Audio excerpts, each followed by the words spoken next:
and welcome.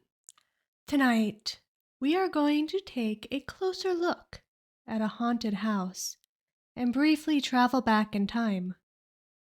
As a reminder, these stories are written exclusively for this channel, so if you would like to support these creative efforts, please hit that like button and subscribe. Let's get into it. Today, my 8-year-old daughter drags her wooden toy chest across the faded blue carpet towards one wall of her new-to-us room. A few feet from the edge of the wall, she stops dragging the box, wipes the non-existent sweat from her brow, and then pushes it hard enough to make an echoing boom as it hits the wall. Huffing and puffing, but with a sly smile, she glances at me for approval. I return her grin, get down on a knee, and put my hands on her hips as I look up into her eyes. That box seems like it was pretty heavy. Maybe you have too many toys? I say and tickle her. No, she yells, laughing. Are you ready to be done for the day, Lydia? Want some dinner? I ask as I press my hand against my knee to help me stand up straight. I shiver. Why is her room so much colder than the rest of the house? Yeah, pizza, she says, running ahead of me out of her room and through the dining room towards the kitchen. We don't have pizza. What else do you want? I follow her out of her room, my eyes picking out the peeling paint, the scuffed floorboards. The wholesaler I bought this house from said it was a lipstick rehab. She's ugly, but she's got good bones, he said. The inspector agreed with him. No unexpected electrical problems, plumbing issues, considering the age of this place. Built in 1915, huh? The things this lady must have seen, he said, and whistled as he hit a wall with a thud of his hand. My shoulders tensed as I waited for his fist to go right through the drywall, but the old things held firm. And thank goodness, too, because that was the last of the life insurance money. Lydia's father had died in a plane crash 6 months ago, leaving us without his income and a house we could no longer afford. Just then, Lydia called out, "Let's order pizza," as she did her happy dance, waving her arms in the air and jumping back and forth. Pizza's too expensive right now, I answer back and run my fingers through my hair. I lean against the counters in the kitchen, mentally scanning the cupboards for what might please an 8-year-old and still be healthy. You always say it's too expensive, she mumbles, crosses her arms and stares down at the ground. I kiss the top of her head, but she jerks away, and I sigh. I whip up some tacos, black beans, guacamole, cheese, and tomatoes. Seeing the spread, she accepts the lack of pizza with grace. Satisfied, we sit squished together on the couch and watch some kids' shows until her blinks become longer and longer. I carry her to her room. As I pull the covers up to her chin, she opens her eyes and says, "I miss Daddy." "I do too," I respond and rest my forehead against hers. Then I lift my head and kiss her nose. "Mommy, this room is scary," she says, gazing over at her toy chest. I bite my lip and reply, "Do you think maybe that's just 'cause it's your first night here? New things can be scary."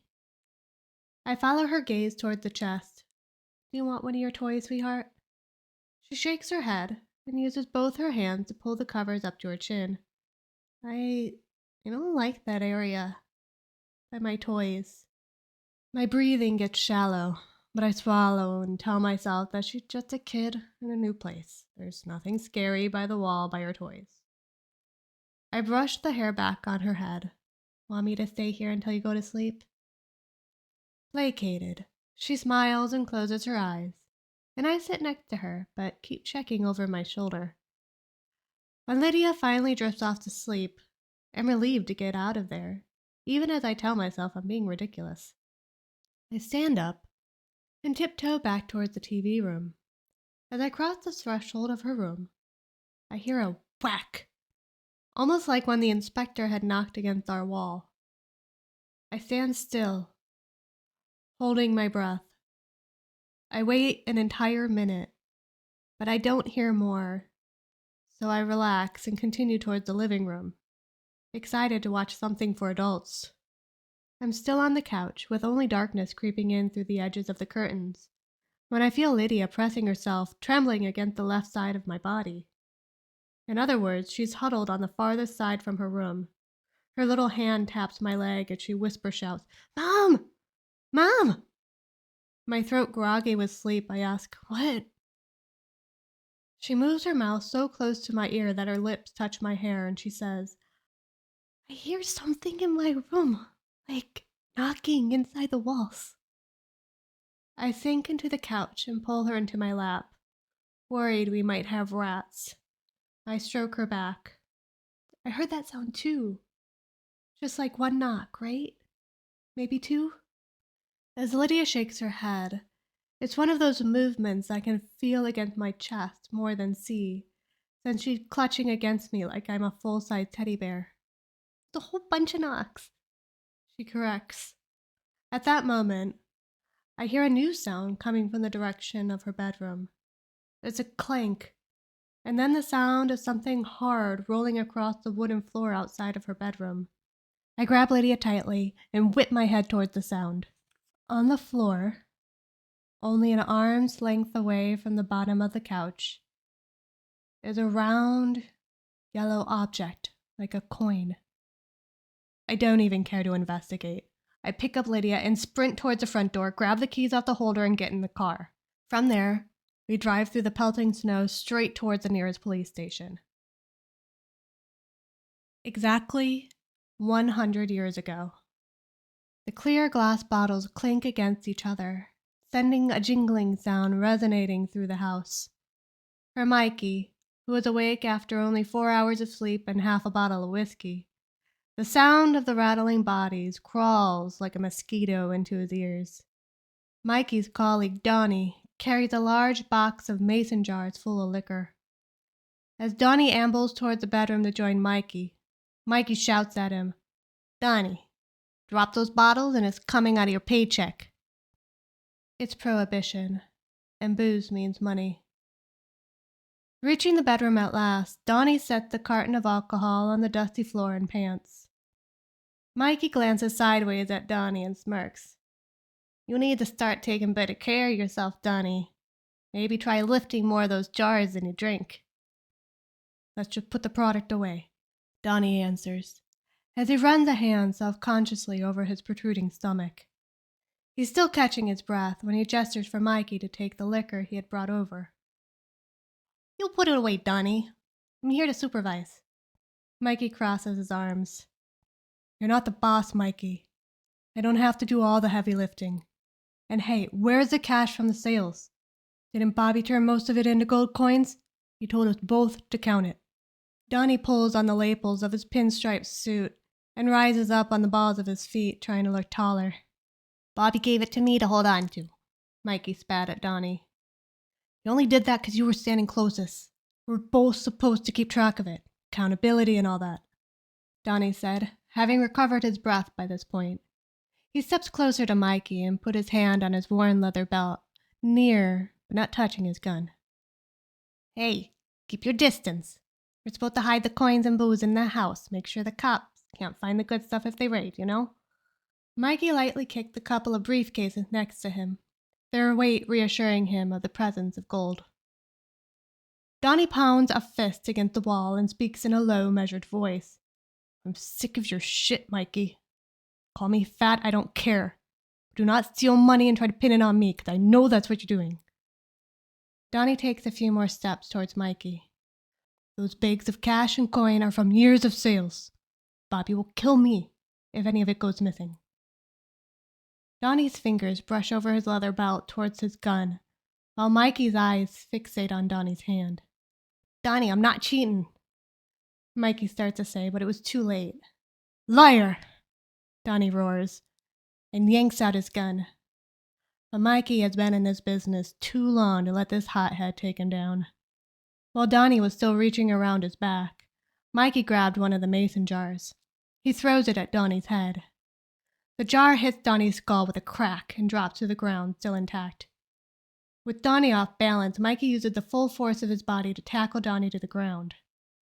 Once on top of him, he takes his own gun out of his belt, turns it around, and bludgeons Donnie's head. Mikey knows not to waste bullets, and that gunshots just bring the police to your door.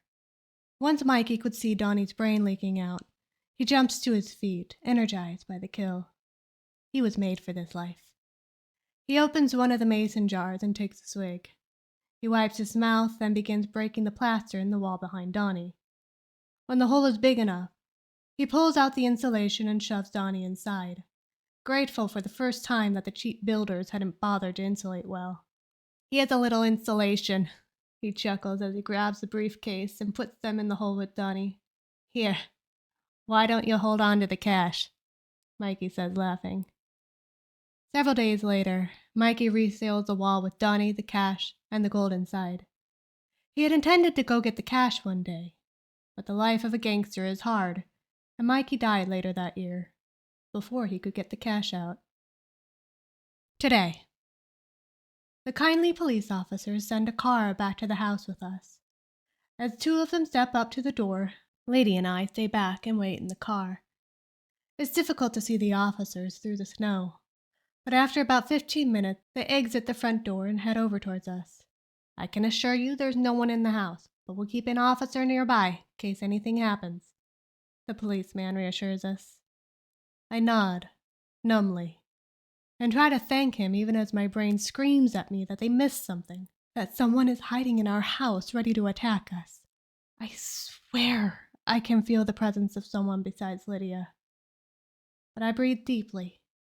I don't want to scare my daughter. Then I stand up straight and head firmly back into the house, one arm resting on Lydia's shoulders. Once inside, I briskly head into Lydia's bedroom, while Lydia, afraid to enter her own room, waits in the bedroom's threshold. She watches me as I look in the closet and under the bed. There's no one there, just like the police said. As I turn to reassure Lydia that the coast is clear, I spot a small, nearly invisible hole just above her wooden toy box. I crouch down in front of the box, thinking Lydia must have broken the wall when she pushed the box against it so roughly. I tug the box towards me, and a whole section of the wall falls away. I'm cursing to myself about how I'm going to fix this when I actually look in the wall. There's a shoe. I inhale sharply, and Lydia screams, "What is it, Mommy?" "It's nothing, sweetheart. Stay there. I just need to check something." I creep closer to the wall, intrigued. I pull away more of the drywall, and there's two briefcases, one stacked on top of the other. I glance toward the doorway to make sure Lydia hadn't moved, and then pull out one of the briefcases. I flip open the latches, and when I do, there's coins. Stacks and stacks of gold coins. I can't help it. I start crying. After all of the stress of the last 6 months, at least our money troubles are over. Lydia rushes into the room. She too gasps and kneels down beside me. Lightly, she touches the coins but jerks her fingers back. "Mommy, the man in the wall is angry with us." Thank you so much for listening. Once again, if you liked it, hit the like button and subscribe. If you enjoy ghost stories, why not check out the story on the screen now? It's about a haunted doll, and I'm sure we've all thought our toys were alive at one point. But what if you were right?